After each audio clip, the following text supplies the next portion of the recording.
The universe began in a blaze of light, and then went completely dark. For millions of years, it was nothing but an endless, silent sea of simple gases, a featureless void waiting for a spark. That spark came from the first stars, and their birth changed absolutely everything. By the end of this, you will understand how our entire cosmic story, from the galaxies above to the atoms within you, hinges on this single, ancient event. How did these invisible giants transform a dark, empty cosmos into a universe of light and complexity? And what ghostly clues have they left behind for us to find? What does it mean that our origins are written in the light of stars that vanished long before our own sun was born? This was the universe's longest and deepest night. After the last echoes of the Big Bang's fireball faded, a profound change swept across the cosmos. It was no longer filled with a brilliant, searing light.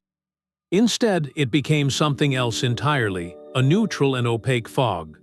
For the first time, protons and electrons had cooled enough to combine into complete atoms, mostly hydrogen. This event, called recombination, should have been a moment of clarity, but it had the opposite effect. With no free electrons left to scatter light, the universe went transparent in a flash, and then instantly, utterly dark. All the light from the primordial fire was now free to travel, but it left behind a cosmos with no new light sources of its own. It was like a vast room where someone suddenly turned off every lamp and locked the doors.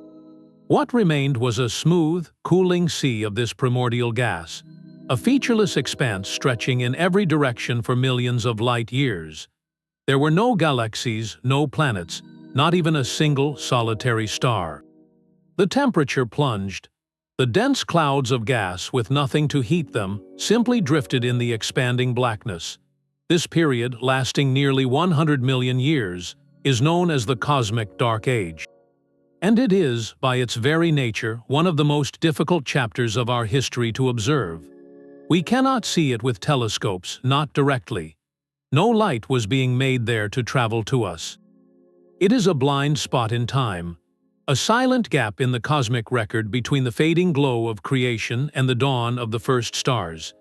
Think of it as the universe holding its breath. All the ingredients for everything we know were already present, floating in that dark soup, but they were perfectly, uniformly mixed. It was the ultimate blank canvas, a void of pure potential waiting for the slightest ripple, the first spark, to break the symmetry and begin the story of everything. Yet within that profound darkness, a hidden architecture was slowly taking shape. The universe was not truly uniform.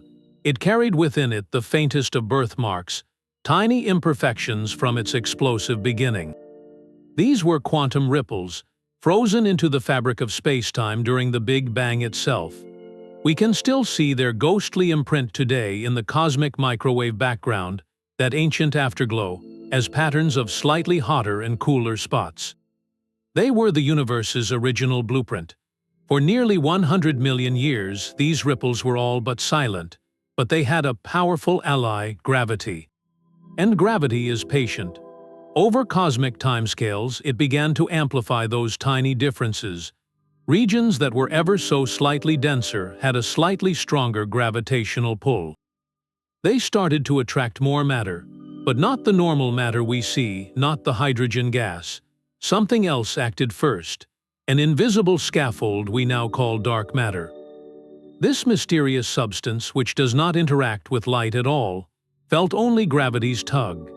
It began to clump together first, forming vast, diffuse clouds or halos in the darkness. These dark matter halos became the gravitational anchors of the young cosmos. They were the seeds of all future structure. Imagine a vast, still lake at night. Now picture a series of nearly invisible nets suspended just beneath the surface. These nets are the dark matter halos. As they form, they begin to very gently gather the water around them, the hydrogen and helium gas of the early universe. The gas, cooling in the endless dark, felt this subtle pull and began a slow, inevitable drift inward. For the first time since the beginning, the smooth cosmic soup was stirring. Vast, invisible basins of gravity were forming, and into them, the primordial ingredients for building stars began to flow. This was the critical, silent prelude to creation, the universe gathering its materials in the dark, preparing to strike the first match. Deep within one of those immense, invisible basins of gravity, the laws of physics began a delicate and violent dance. The primordial gas, almost entirely hydrogen and helium, was now under immense pressure, squeezed by its own weight as it fell inward. But a star is a balancing act, a sustained nuclear fire that requires immense heat and density to ignite. To reach that point, the cloud has to collapse, and to collapse, it has to cool. This is where the first stars faced a problem unlike any star born today. Our modern universe is filled with cosmic dust, tiny grains of heavy elements like carbon and silicon. These grains are incredibly efficient at radiating away heat. Think of them as microscopic radiators, allowing a gas cloud to cool down quickly, fragment, and form many smaller stars. The first clouds had none of that. They were pristine, pure, elemental. They could not cool through dust, so for a long time they simply could not collapse. They were too hot, their internal pressure too great, held up by their own thermal energy. The universe needed a new recipe for cooling, and it found one in the most basic molecule possible. As hydrogen atoms collided in the churning chaos, some of them paired up. They formed molecular hydrogen, two atoms bound together.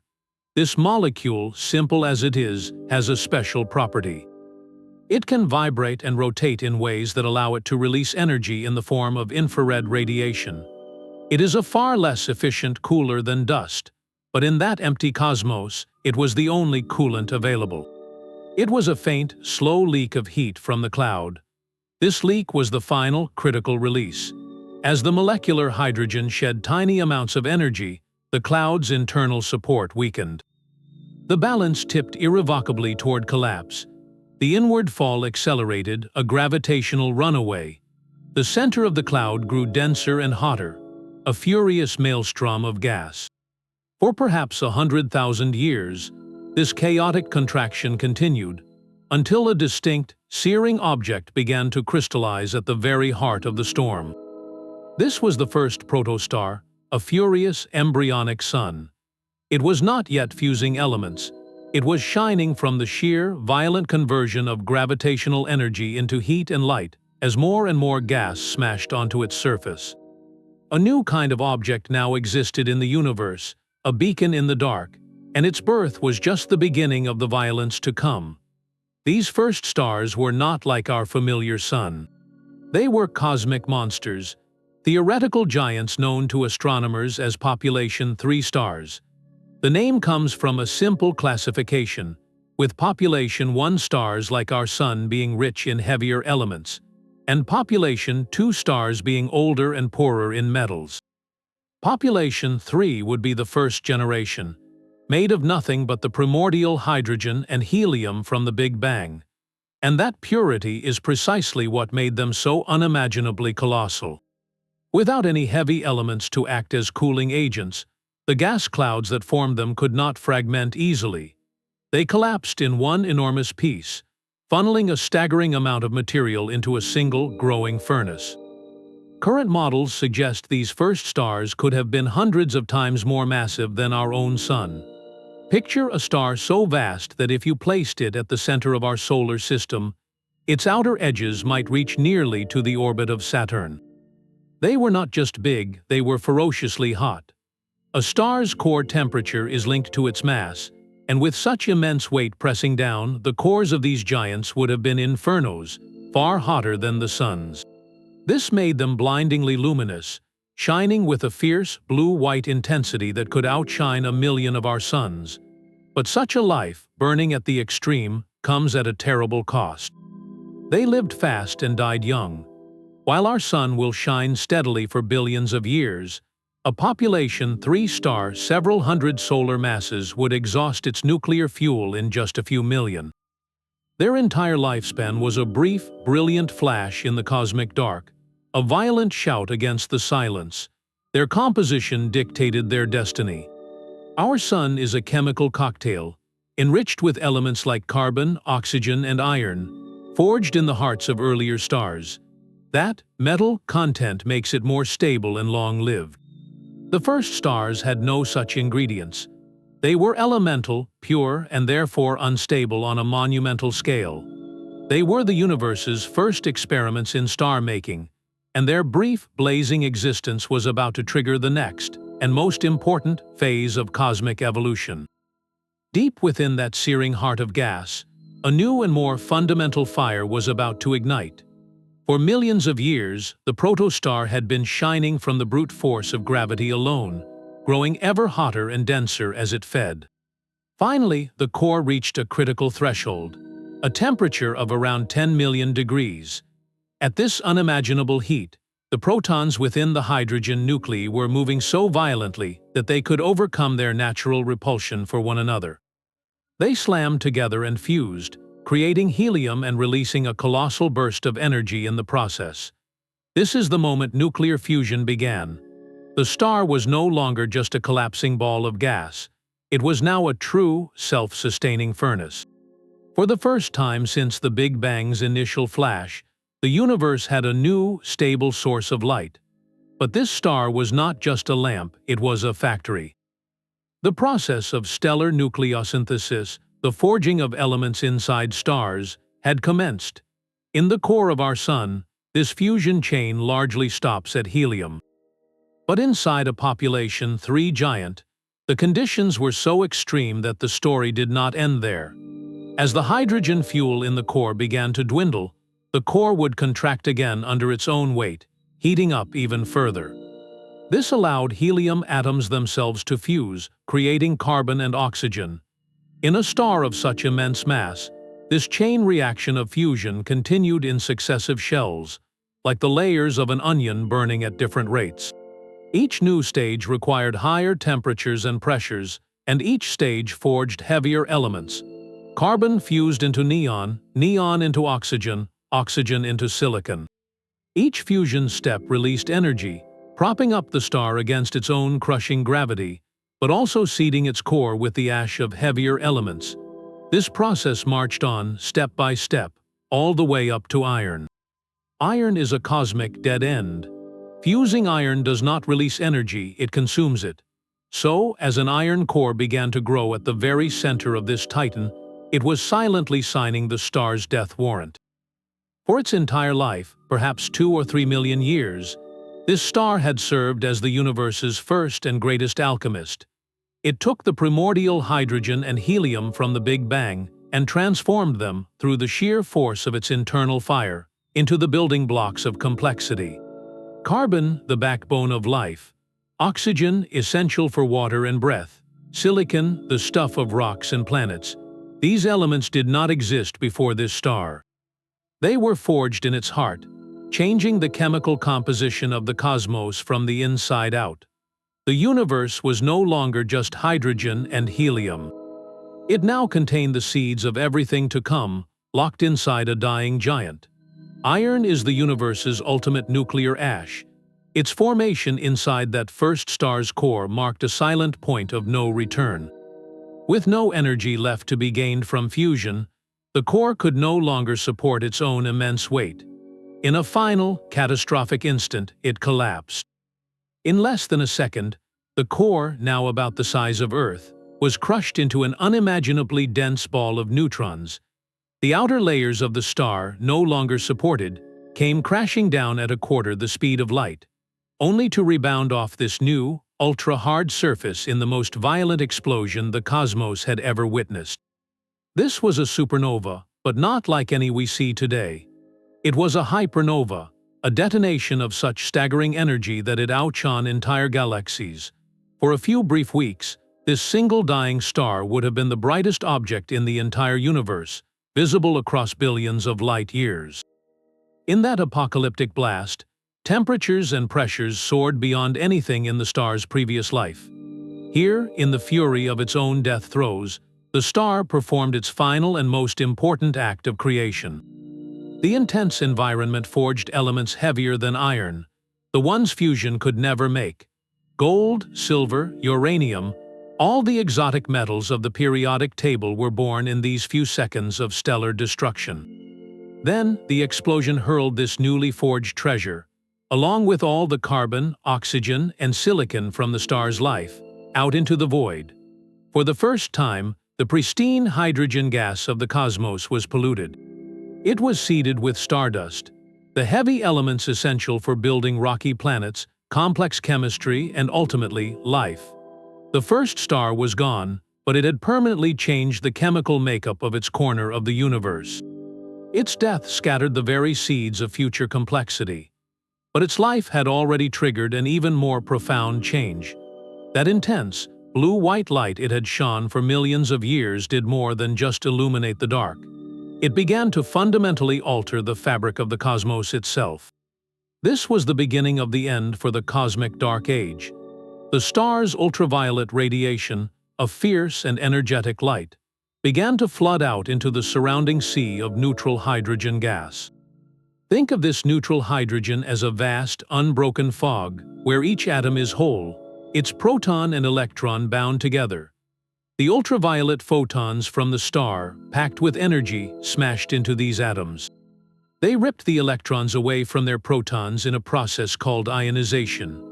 One by one, and then in growing waves, the atoms were torn apart, creating a growing bubble of ionized plasma around the star. This was light physically carving out a space in the neutral fog, a bubble of clarity in the opaque universe. As more of these first stars ignited and died, their bubbles of ionized gas began to overlap, merging and growing.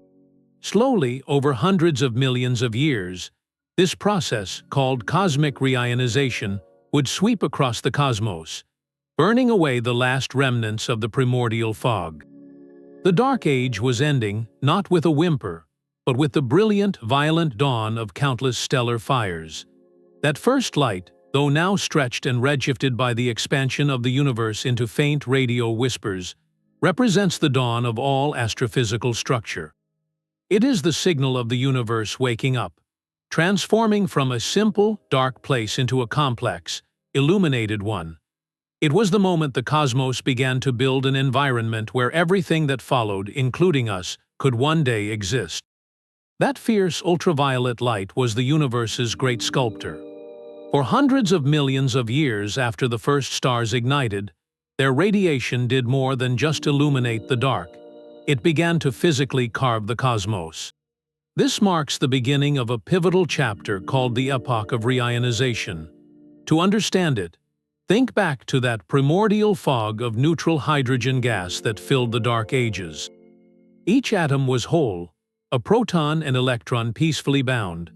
The ultraviolet photons streaming from those massive, hot stars carried a tremendous punch of energy. When one of these photons struck a neutral hydrogen atom, it did something violent and fundamental. It ripped the electron clean away from its proton. The atom was ionized, torn apart, transformed into a free electron and a lonely proton. This single act, repeated trillions upon trillions of times, changed the very nature of space. Where once there was a neutral, opaque fog that could block certain wavelengths of light, there was now a bubble of transparent, ionized plasma. Each first star acted like a cosmic blowtorch, burning a clear cavity around itself in the universal mist. As generations of stars were born from gas enriched by earlier supernovae, and as the first small galaxies began to coalesce, these bubbles of ionized gas grew larger and began to merge. Over hundreds of millions of years, these clear regions slowly connected, like air holes poked in a vast sheet of ice that finally melt together. The process was not instant or uniform. It was a patchwork of light eating away at the darkness, a cosmic dawn unfolding across the void. We can actually observe the final stages of this transformation by looking at the most distant, and therefore the earliest, objects we can see, quasars.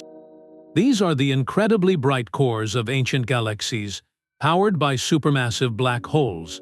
Their light has traveled to us for over 13 billion years.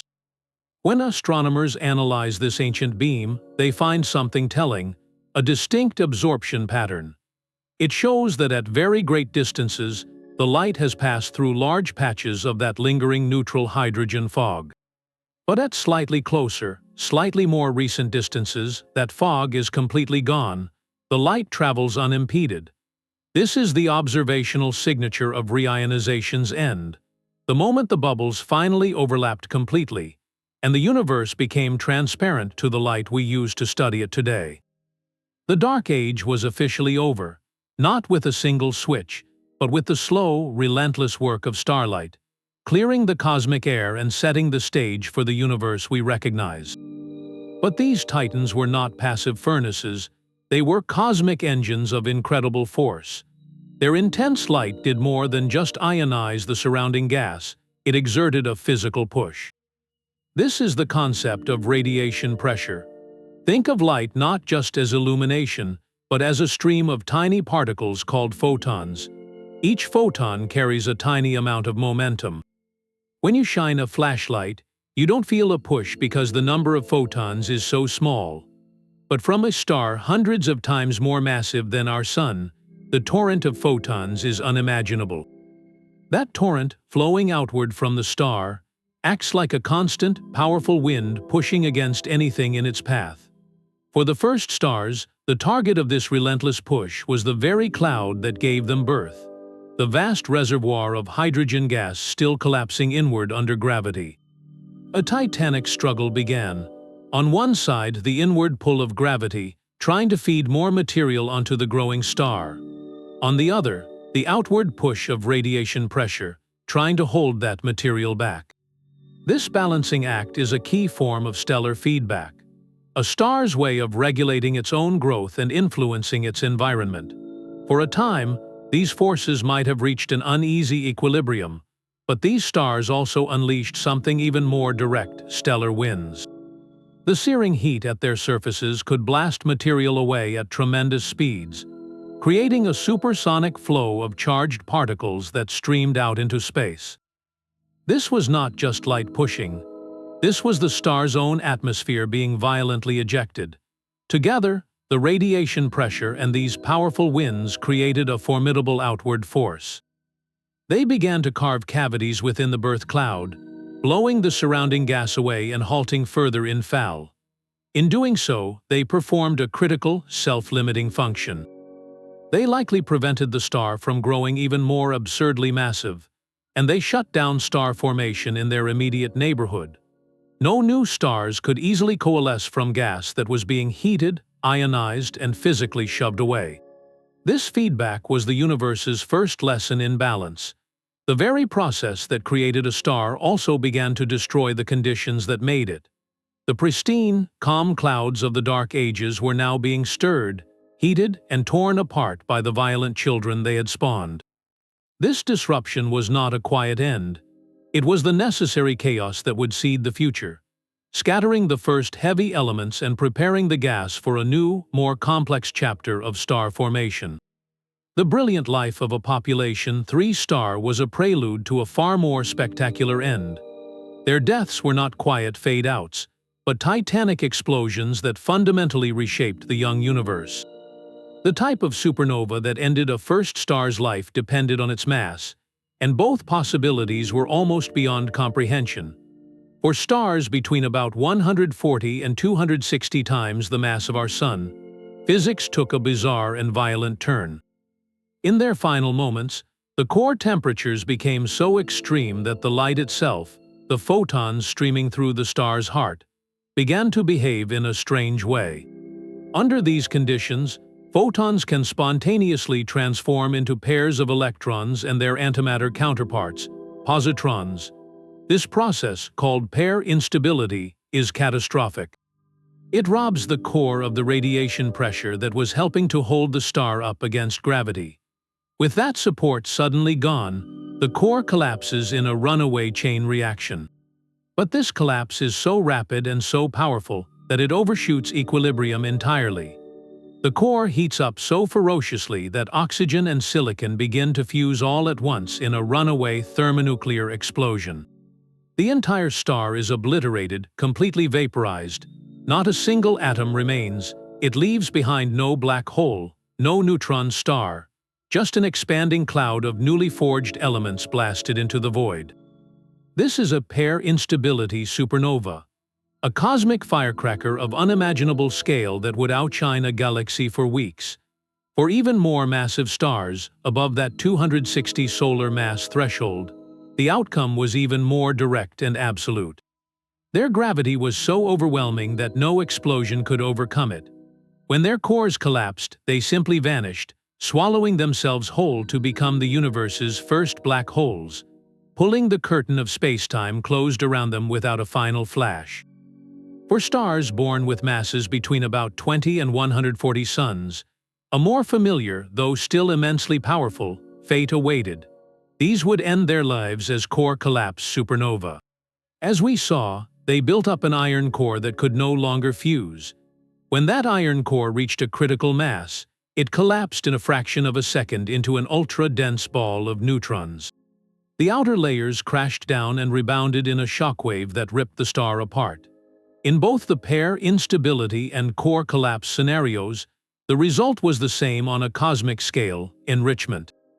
The violence of these first explosions was the universe's ultimate delivery system.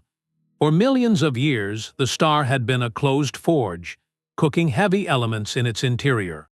In its final seconds, the supernova not only created the heaviest elements like gold and uranium, but it also blasted the entire stellar inventory, all that carbon, oxygen, nitrogen, and iron, out into the surrounding space at nearly a tenth the speed of light. This was the crucial next step. The first stars took a pristine universe and, through their lives and deaths, polluted it in the most beautiful way possible. They seeded vast clouds of gas with the first dust, the first heavy atoms.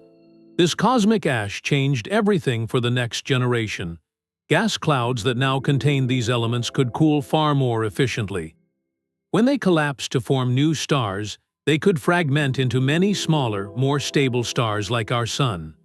They could also form solid, rocky planets from the dust grains that coalesced in orbit. Every element in your body heavier than hydrogen and helium, the calcium in your bones, the iron in your blood, was forged in a star that lived and died long before our solar system was born. These first explosions were the universe's great recyclers, turning the ashes of giants into the building blocks for complex worlds and, ultimately, for life itself. But some of these giants met a quieter, even more profound end. For the very most massive of the first stars, those perhaps 260 times heavier than our Sun or more, the final act was not an explosion, but an implosion of ultimate finality. Their gravity was so unimaginably strong that when their fuel was exhausted, no force in the universe could counter it. Not radiation pressure, not the energy of fusion, nothing. The core simply gave way, collapsing under its own weight in a silent, unstoppable descent. There was no rebounding shockwave, no brilliant supernova to announce its passing. The star's entire immense mass simply fell inward, vanishing behind a point of infinite density known as a singularity, and wrapping itself in an event horizon, a boundary from which not even light could escape. This was the birth of the universe's first black holes. Unlike the spectacular explosions of their siblings, these events left no chemical legacy scattered into space. Instead, they left something else entirely, a gravitational anchor of pure mass. These primordial black holes, some perhaps hundreds of times the mass of our Sun, became permanent fixtures in the young cosmos. They drifted through the early darkness, and as the universe evolved, they played a role we are only beginning to understand. Gravity is a gatherer. A black hole, with its incredibly concentrated mass, acts as a powerful gravitational seed. As the first small galaxies began to coalesce from the enriched gas clouds, these wandering black holes would have naturally sunk to the chaotic center, drawn by the collective pull of the stars and dark matter. There, they could merge with one another, growing larger with each collision. They also began to feast on the swirling gas and stars around them, a process we call accretion. As matter spirals into a black hole, it doesn't go quietly. It forms a superheated disk of material that glows with incredible brilliance before crossing the event horizon. This process releases vast amounts of energy and can propel powerful jets of radiation. An active, feeding black hole at the heart of a young galaxy could have profoundly influenced its growth, heating and disrupting surrounding gas and regulating star formation. Over billions of years, through countless mergers and steady feeding, these first black hole seeds are the leading candidates for how we got the monsters we see today. The supermassive black holes that lurk at the center of nearly every large galaxy, including our own Milky Way. So while one type of first star died in a blaze of glory that spread the elements of life, another type vanished into darkness, leaving behind gravitational seeds that would one day grow to govern the hearts of galaxies. Both are part of the same inseparable legacy, written by that first generation of stars in the opening pages of cosmic history. The chemical legacy of those first stars was a form of cosmic pollution, and it was the most important contamination event in history. Before their lives and explosive deaths, the universe was chemically simple, a pure blend of hydrogen and helium. Afterward, it was forever changed. The furious stellar winds during their lives and the apocalyptic blasts of their supernova acted like cosmic sprinklers, dispersing a new kind of ash into the void.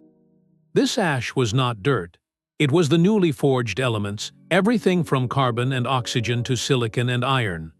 Astronomers call all elements heavier than helium metals, and this was the universe's first metallicity. These atoms were scattered at incredible speeds, mixing with the vast, pristine clouds of primordial gas that still drifted between the emerging stars.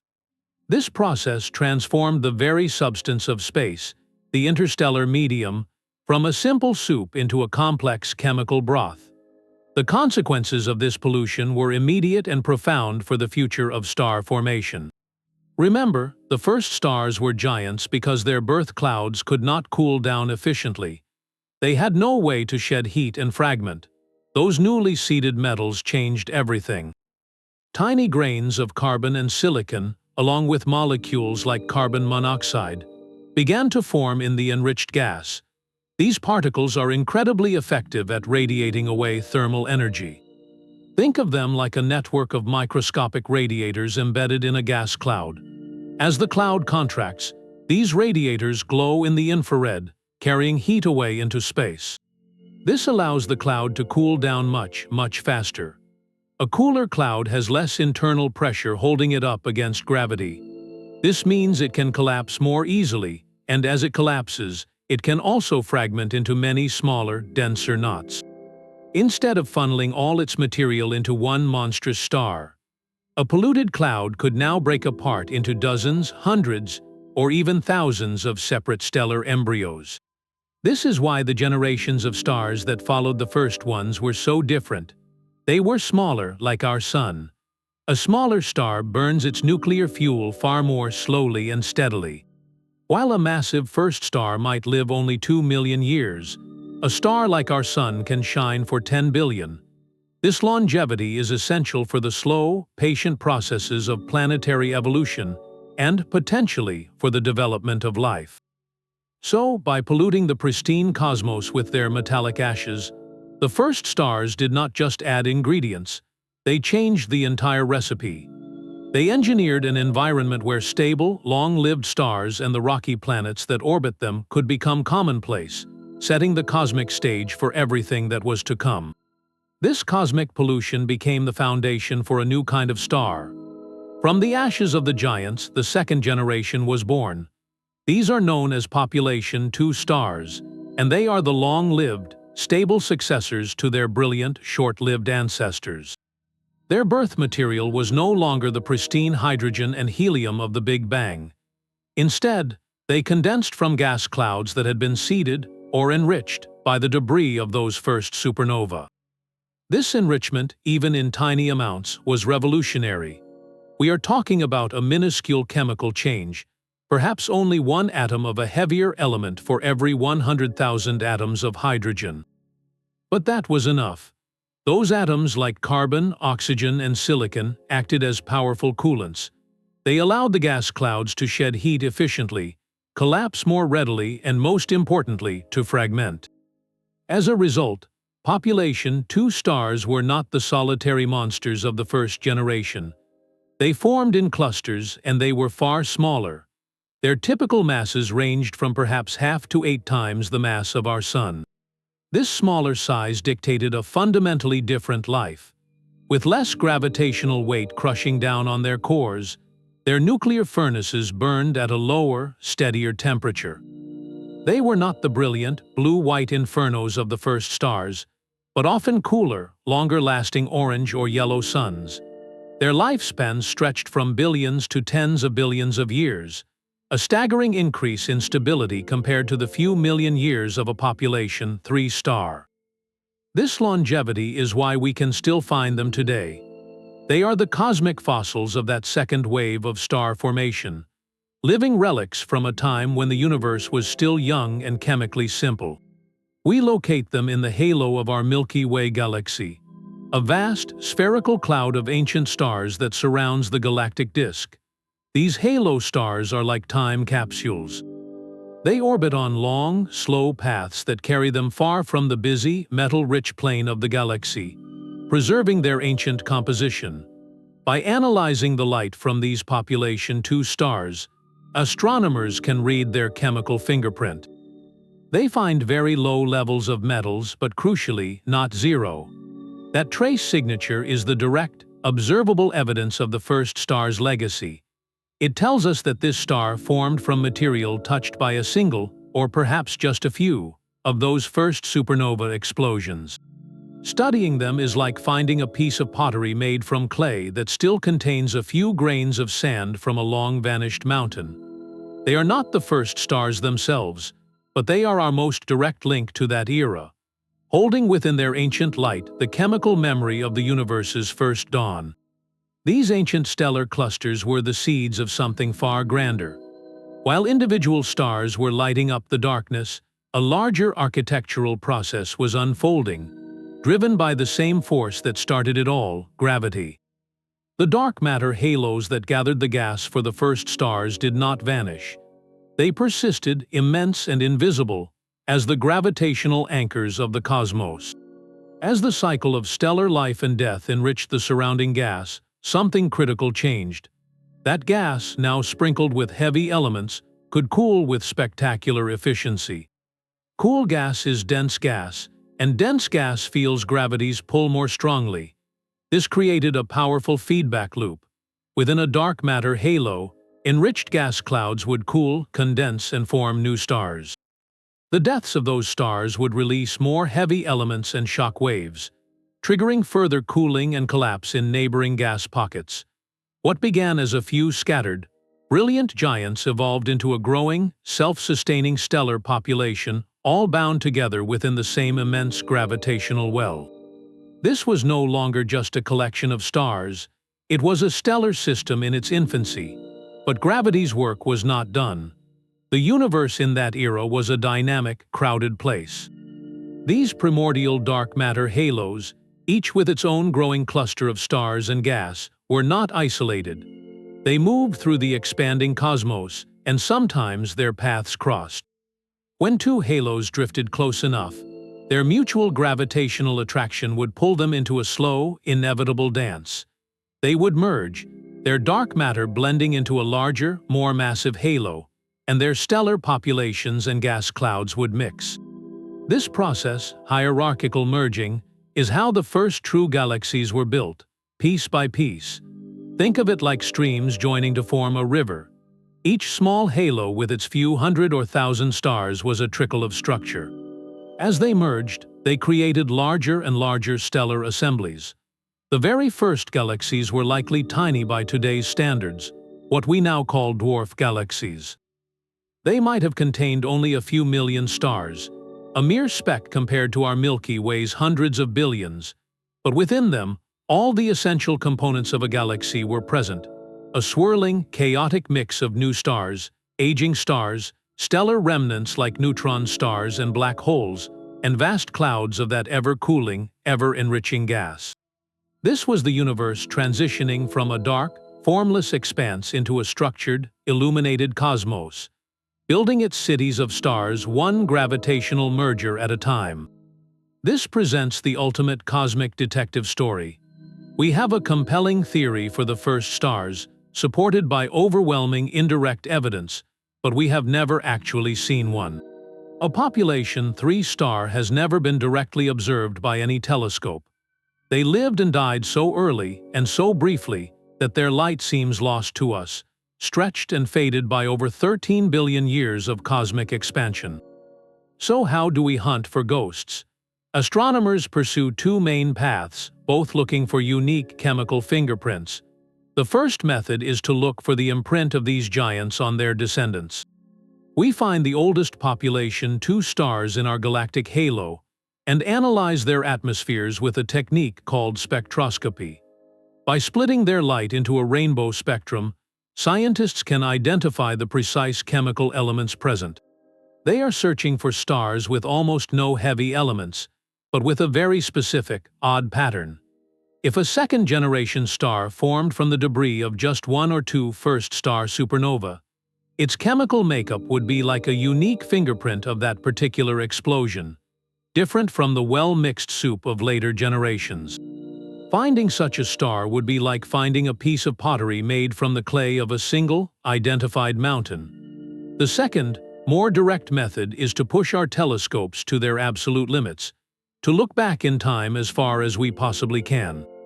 The goal is to catch a galaxy in the very act of forming its first stellar generation.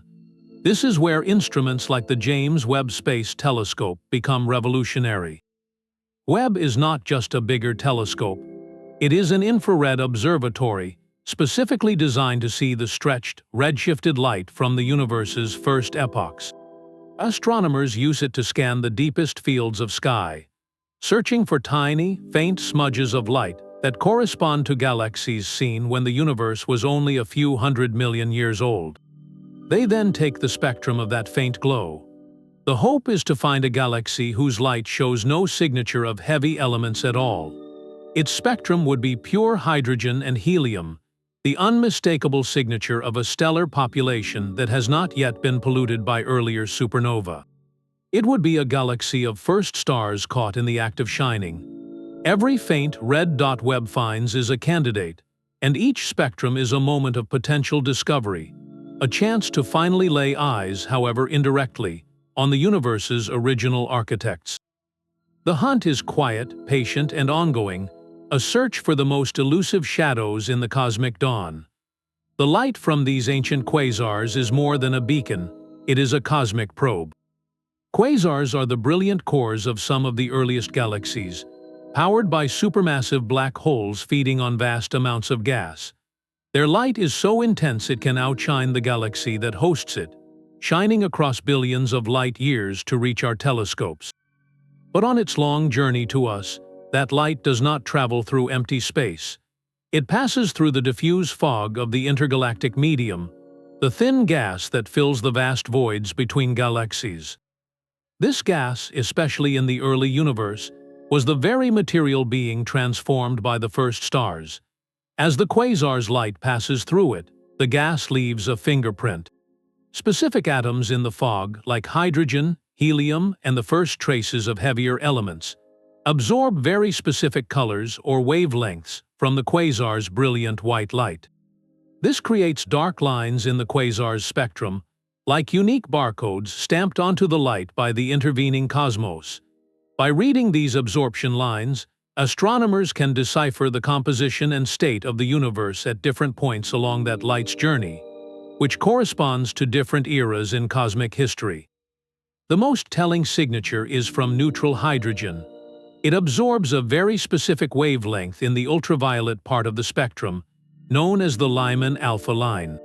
When we look at the spectra of the most distant quasars, we see something remarkable.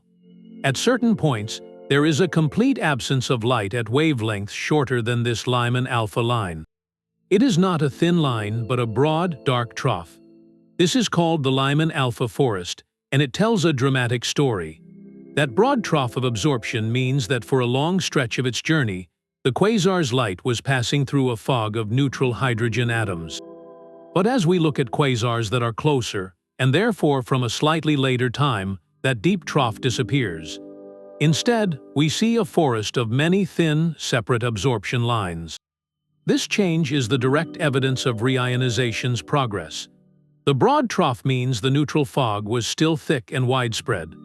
The forest of thin lines means the fog has been burned away into isolated, ionized bubbles, with only small, leftover clouds of neutral gas creating individual absorption features. The transition from a trough to a forest in quasar spectra maps the epoch when the first starlight finished clearing the cosmic air. But there is another, subtler clue hidden in that forest. Occasionally, among the lines from hydrogen and helium, astronomers detect the faint signatures of heavier elements like carbon, oxygen, and silicon. This is profound. These elements should not exist in the pristine intergalactic medium. Their presence there, far from any galaxy, is like finding traces of smoke in the atmosphere of a virgin wilderness. It tells us that the material forged inside the first stars did not just stay near their birthplaces. It was blasted out by supernova winds and explosions, polluting even the vast, empty voids between galaxies.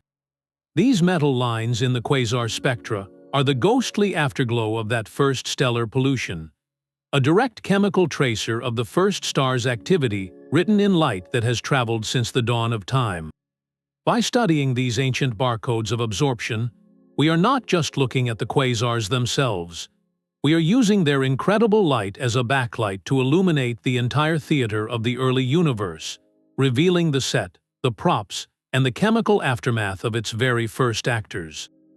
While quasars give us point-by-point readings from the early cosmos, there exists a far more ancient and universal signal, a fossilized echo from the very beginning. This is the cosmic microwave background, the afterglow of the Big Bang itself, a faint whisper of radiation that fills every cubic inch of the universe. For decades, we have studied its temperature map, the famous baby picture of the cosmos. But temperature is only part of the story.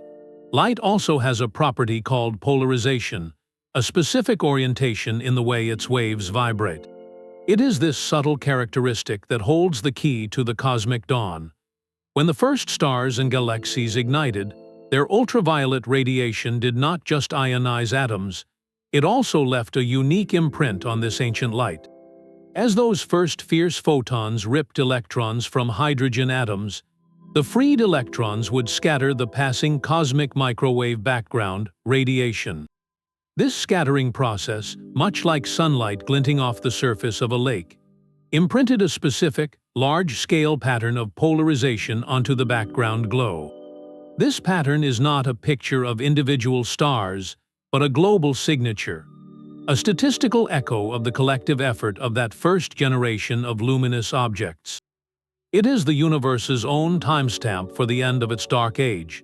To read this faint, ancient signature required an instrument of extraordinary sensitivity. The European Space Agency's Planck satellite, along with ground-based experiments like the Atacama Cosmology Telescope and the South Pole Telescope, were designed for this very task.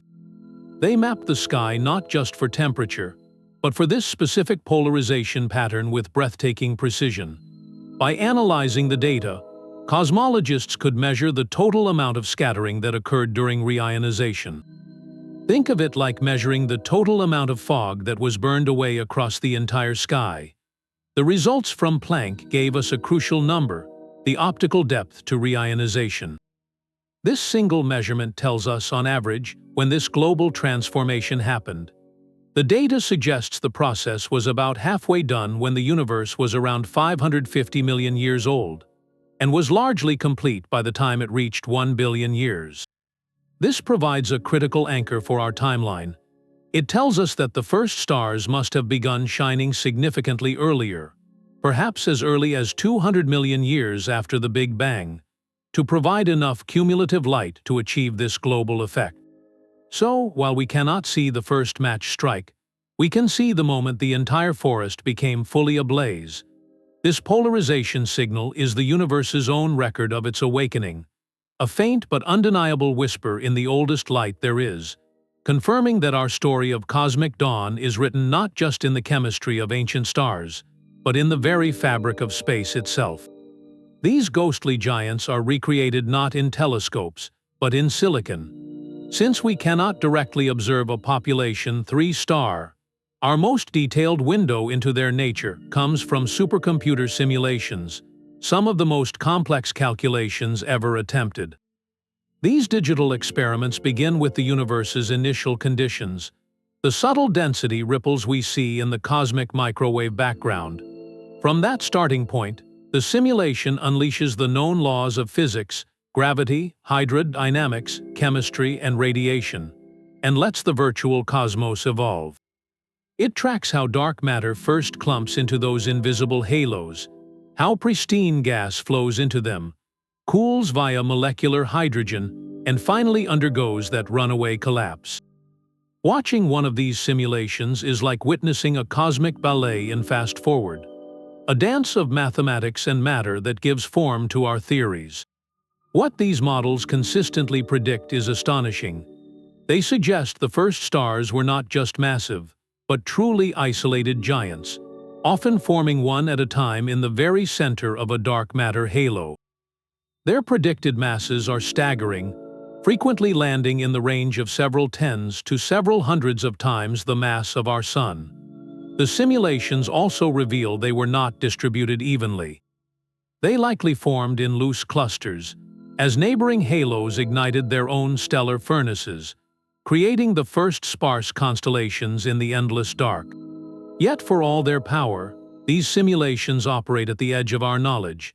They are trying to resolve profound uncertainties, the precise role of that molecular hydrogen cooling, the exact point when nuclear fusion ignites and begins to flood the cloud with disruptive radiation, even the potential for fragmentation within the collapsing cloud itself, are all active frontiers. Each new generation of supercomputers, with increased resolution and more complete physics, refines the picture. Some newer models suggest that under certain turbulent conditions, the first stars might have formed in small, multiple systems, or that their masses might have a wider range than previously thought. This is not a failure of the science, but its very essence. The simulations are a testing ground, a virtual laboratory where we run the experiment of cosmic dawn over and over, each iteration bringing us closer to understanding the precise nature of those first, universe-altering lights. The true scale of these stellar pioneers remains one of cosmology's greatest unanswered questions.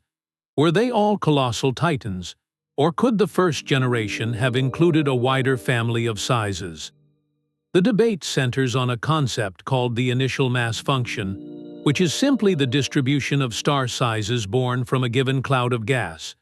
For stars forming today, we have a well-established rule. A few massive stars are born for every many smaller ones, like our Sun. But the first clouds were different, pristine, and lacking efficient coolants. This leads many simulations to a dramatic conclusion. The first stars were almost exclusively very high mass, ranging from several tens to several hundreds of times the mass of our Sun. The argument is compelling. Without heavy elements to help the cloud fragment, it collapses as one monolithic entity, funneling an enormous amount of material into a single, growing core. The result is a behemoth, a star destined for a brief, brilliant, and explosive life. This high-mass scenario has profound implications. A star of 200 solar masses would end its life in a pair-instability supernova, completely vaporizing itself and scattering a unique chemical signature into space. Its influence would be localized but incredibly intense, like a single, massive fertilizer dump in a small garden. Yet other researchers propose an alternative history. Perhaps the turbulence within those collapsing primordial clouds was more complex than our simulations can currently capture. Maybe the cooling from molecular hydrogen, though inefficient, could have allowed some fragmentation to occur before a single monster star dominated. If that is true, then the very first stellar nurseries might have produced a broader range of masses, including stars as small as 10 or even 5 times the mass of our Sun, alongside the giants. This possibility reshapes the entire narrative. A population that included many smaller stars would have lived longer and died differently. A star of 20 solar masses would end as a core collapse supernova, leaving behind a neutron star or a black hole and producing a different blend of heavy elements. The chemical pollution from such a population would be more widespread and varied, like a gentle, persistent rain enriching a vast landscape instead of a few catastrophic floods. Why does this mass mystery matter so much? Because the mass of a star dictates its entire life cycle and its ultimate legacy. It determines how long it shines, how it dies, and most crucially, exactly what elements it forges and disperses. If the first stars were exclusively supermassive, they would have produced enormous amounts of certain elements like oxygen and silicon, but very little of others. If they included a spectrum of sizes, the chemical yield would be more balanced, more closely resembling the patterns we see in the oldest stars we can actually observe. The answer to this debate is literally written into the chemical composition of every ancient star in our galactic halo. By measuring the precise ratios of elements in these cosmic fossils, astronomers are conducting a form of stellar archaeology, trying to reverse engineer the nature of the first supernova that polluted their birth material. Did one giant star contribute all the ingredients, or was it a cocktail from many smaller explosions? Each new observation of these ancient survivors brings us closer to knowing what truly unfolded in that first, foundational generation of light. A generation whose physical nature still holds the key to understanding the precise recipe of our complex universe. The possibility lingers like a ghost in our theories. Could any of those first stars still be alive today? It seems a contradiction. We have described them as massive, fast-burning giants destined for swift, explosive ends. But what if the first generation was not monolithic? What if, against the odds, a few tiny, dim embers from that era are still quietly burning in the darkness? This is the hunt for a surviving population 3-star, and it would be the ultimate cosmic prize. For such a star to exist, it would have had to defy the very conditions that created its gigantic siblings. It would need to have formed with an exceptionally low mass, perhaps only 80% the mass of our Sun, or even less.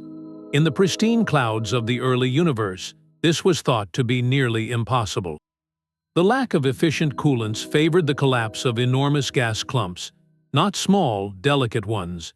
Yet our simulations are not perfect representations of that ancient chaos. Some astrophysicists propose that under certain turbulent conditions, a filament of gas within a collapsing cloud could potentially pinch off into a separate, much smaller knot before the central monster fully formed. It is a cosmic long shot, a tiny fragment escaping the gravitational dominance of a giant. If such a process did occur, the implications are staggering. A star with, say, half the mass of our Sun, born from purely primordial material, would have a lifespan longer than the current age of the universe. It would still be shining now, a living fossil from the dawn of time. Finding it would be like discovering a living dinosaur from the Jurassic period, an object that should not exist according to our standard timelines. This is not just about adding a specimen to a cosmic museum. A surviving first-generation star would be a pristine laboratory. Its atmosphere would contain only the hydrogen and helium synthesized in the Big Bang, with absolutely zero contamination from later supernova. By studying its light, we could test our fundamental models of the early universe's composition with a precision no ancient, metal-poor population 2-star could ever provide. It would offer a direct, unaltered sample of the raw material from which everything else was made. This is why astronomers are conducting painstaking surveys, scanning the vast, sparse halo of our Milky Way. They are looking for stars so faint and so red they are almost invisible, stars whose light suggests an almost complete absence of metals. The challenge is immense. These hypothetical objects would be incredibly dim, and their unique spectral signature requires hours of observation on the world's largest telescopes to confirm. Every candidate that appears ultra-metal poor is scrutinized, its chemical fingerprint read like an ancient scroll. So far, none have shown the absolute zero metallicity that would crown them as a true first star. But the search continues, driven by the profound understanding that if just one is found, it would rewrite our opening chapter, offering a direct line of sight back to a moment before anything else in the cosmos existed. This cosmic story is not just written in the distant heavens, it is written in you. Every atom in your body heavier than hydrogen tells a tale of stellar alchemy. The oxygen you breathe with each lungful of air, the carbon that forms the intricate framework of your cells, the iron that carries life-giving oxygen in your blood. None of these existed when the universe began. They were forged in the hearts of stars, and their journey to you began with that first, violent generation. That calcium in your bones was once part of the searing core of a massive star that lived and died billions of years before our solar system even coalesced from the cosmic dust. The nitrogen in your DNA was blasted into space by a supernova shockwave, a final gift from a stellar giant. We are, in the most literal and physical sense, made of stardust. This is not a metaphor, it is a chemical fact. Our planet itself, the very ground beneath our feet, is assembled from this same recycled stellar material. The silicon in the rocks, the nickel and iron in Earth's core, all of it was once part of a star that ended its life in a spectacular explosion, scattering its enriched remains across a nascent galaxy. That material drifted for eons, eventually gathering under gravity's pull to form our Sun and its planetary family. Your personal lineage, therefore, stretches back far beyond any human ancestor, beyond the first life on Earth, beyond the formation of our planet, all the way to those first, brilliant furnaces that illuminated the young cosmos. You carry within you the legacy of the universe's awakening, the direct descendants of that ancient, elemental transformation. This connection transforms the search for the first stars from a purely intellectual pursuit into a profound act of self-discovery. We are not just observers of this history, we are its living product. Understanding where those atoms came from is, in a very real way, understanding our own deepest origin story. But the influence of those first stars might reach even further, into the deepest shadows of the cosmos. There is a speculative yet fascinating possibility that their birth did not just transform ordinary matter, but began to alter the fate of dark matter itself. For billions of years, dark matter has been the invisible architect, its gravity sculpting galaxies and gathering the gas for stars. Yet it is thought to be inert, interacting with nothing, not even itself. But what if the formation of those first, incredibly dense stellar objects changed the rules? Some theoretical models suggest a profound chain reaction. When the first stars and their remnant black holes formed, they did not just sit in the center of their dark matter halos. Their immense gravity would have acted like a cosmic magnet, pulling in and further concentrating the surrounding dark matter particles. This process, called adiabatic contraction, could have created an ultra-dense spike or cusp of dark matter right at the halo's heart. In such an extreme environment, a remarkable thing might have begun to happen. If dark matter particles are their own antimatter counterparts, a property some theories allow, then whenever two of them collide at high density, they could annihilate each other. This annihilation would convert their mass into pure energy, potentially releasing a faint but detectable signature of gamma rays or other exotic particles. The first stars, by creating these dense gravitational anchors, could have ignited the universe's first dark matter annihilation furnaces. It is a process that would have started subtly, a faint whisper of radiation emanating from the cores of those first stellar systems. This is not about destroying dark matter, but about triggering a slow, steady process that could have been releasing energy and influencing the thermal balance of the early galaxies from within. Furthermore, the violent supernova and energetic radiation from those stars might have injected enough energy into the halo to potentially strip away some of the most loosely bound dark matter, subtly altering the halo's shape from the inside out. While this remains a highly theoretical frontier, it points to a universe where the luminous and the dark are not separate stories. The first stars, by their mere existence and incredible density, may have begun a dialogue with the shadow universe, a conversation we are only now learning how to listen for. The search for these indirect signals, a faint excess of gamma rays from ancient galactic centers or precise measurements of halo shapes, is another way we hunt for the echoes of that first generation. It suggests that when those stars switched on, they illuminated far more than just hydrogen gas. They may have begun to reveal the hidden physics of the cosmos itself. Their light was the universe's final act of self-revelation. Before that first ignition, the cosmos was not just dark. It was fundamentally opaque to the very light that would one day allow us to see it. The neutral hydrogen fog acted like a perpetual, all-encompassing mist, absorbing and scattering the energetic light that stars produce. It was a universe blind to its own contents.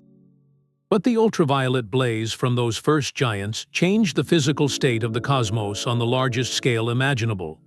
By ripping electrons from atoms, that starlight did not merely illuminate pockets of gas, it burned the fog away entirely, transforming the intergalactic medium from a neutral sea into a transparent, ionized plasma.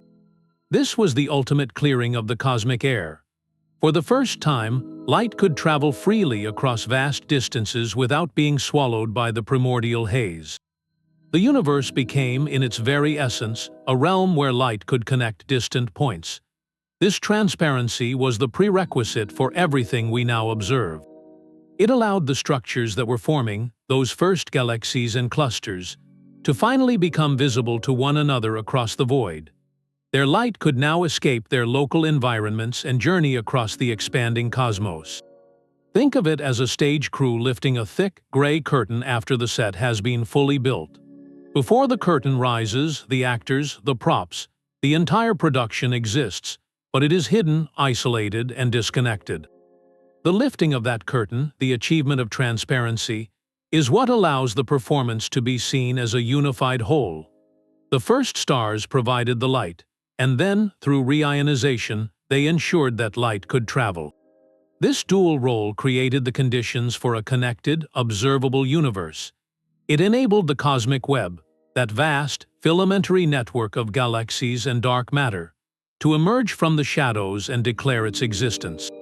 We are the beneficiaries of that ancient transformation. Every photon that reaches our telescopes from a distant quasar or a fledgling galaxy has traveled an unimpeded path for billions of years, thanks to that foundational work of the first starlight.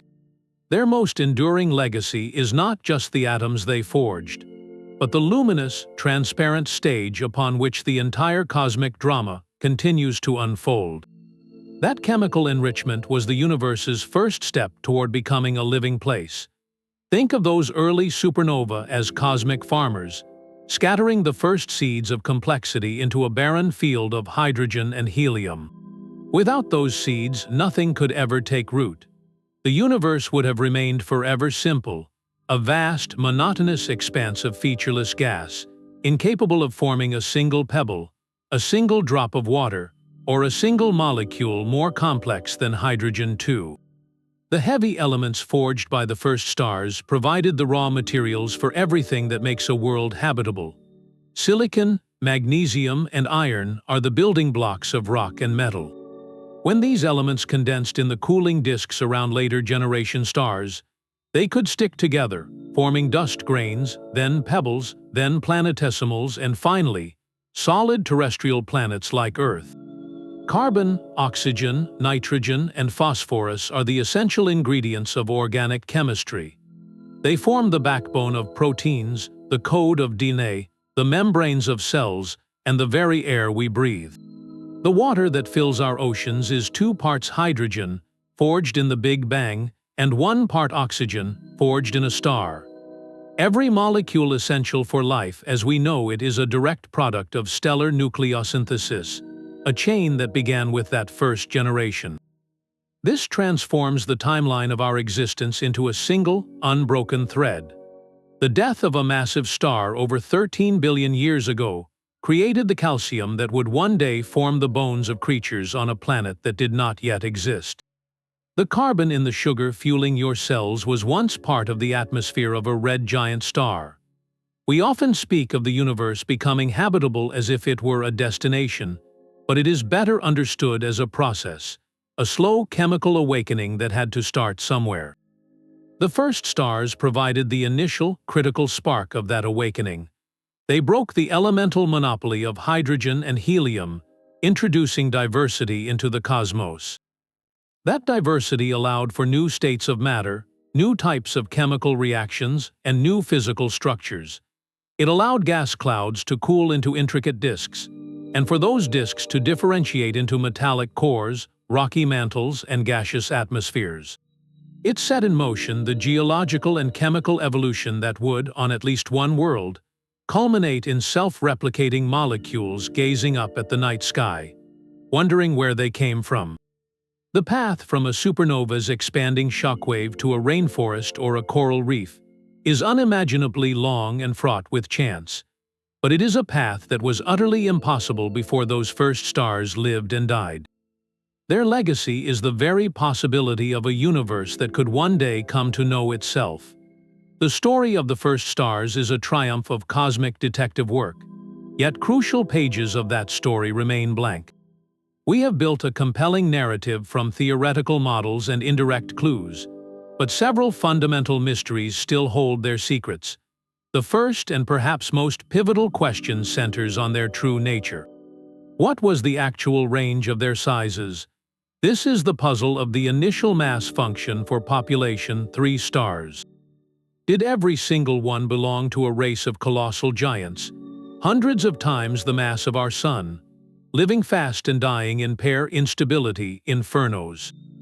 Or did that first generation include a wider family, with many smaller, longer-lived stars that ended as quieter supernovae? The answer dictates the precise chemical recipe they scattered into the cosmos, a recipe we are still trying to decode from the oldest stars we can find. Closely tied to this is the mystery of timing. When exactly did the very first star ignite its nuclear furnace? Our best estimates, from the cosmic microwave background and distant quasar light, suggest the cosmic dawn began when the universe was roughly 200 million years old.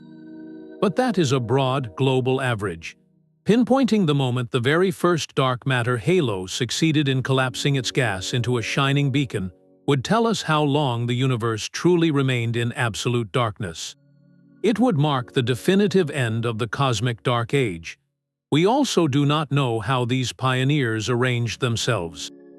Did they form in complete isolation, solitary monarchs in vast, dark kingdoms, or did they arise in loose clusters, the first stellar neighborhoods flickering to life in the same enriched cloud after the first supernova seeded it?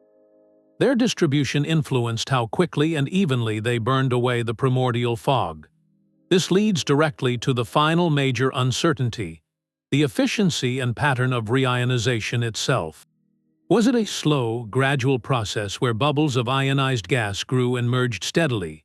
Or was it a more abrupt transition, driven by concentrated bursts of star formation in the first small galaxies? Understanding this tells us how the universe achieved its transparency, the final act of clearing the cosmic stage. These are not mere academic curiosities. They are active, burning frontiers in modern astrophysics. The answers will refine our understanding of everything that followed, from the assembly of the first galaxies to the chemical enrichment that made planets and life possible.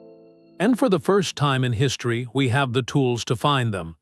The James Webb Space Telescope, with its unprecedented infrared vision, is now peering back into the era of the first galaxies, hunting for those pristine, metal-free systems that might contain living population 3 stars. Next-generation ground-based observatories, like the extremely large telescope, will analyze the light from individual ancient stars in our own galactic halo with exquisite detail, reading their elemental fingerprints like forensic reports from the dawn of time. Each new observation, each faint spectrum from the edge of the observable universe, is a potential key to unlocking these enduring mysteries. The cosmic dawn is no longer a theoretical chapter. It is a period we are beginning to observe directly, and with every new glimpse, we rewrite the opening lines of our own origin story. Their legacy is one of transformation, a silent but permanent revolution. Those first stars were the universe's original engineers, taking a dark, simple, formless void and sculpting it into a cosmos of possibility. They reworked its very structure, gathering the first matter into dense knots and seeding the gravitational wells that would become galaxies. They rewrote its chemistry, forging the first heavy elements in their cores and scattering them in their explosive deaths, polluting the pristine gas with the ash of complexity. And they flooded it with light, burning away the primordial fog to create a transparent, connected stage where future structures could finally be seen. Their brief, brilliant lives were the catalyst for everything. Every spiral galaxy, every rocky planet, every molecule of water, and every living cell exists because of that foundational generation. We are the distant echo of their light, the chemical children of their ash. The search for them is far from over. With every new observation from telescopes like James Webb, with every deeper analysis of ancient starlight in our own galactic halo, we bring this hidden chapter into sharper focus. We are on the verge of moving from theory to direct witness, of finally seeing the shadows of those first giants. To follow this discovery as it unfolds, be sure to explore our other journeys into cosmic mysteries here on the channel. The story of our origins is still being written in the light of the first dawn.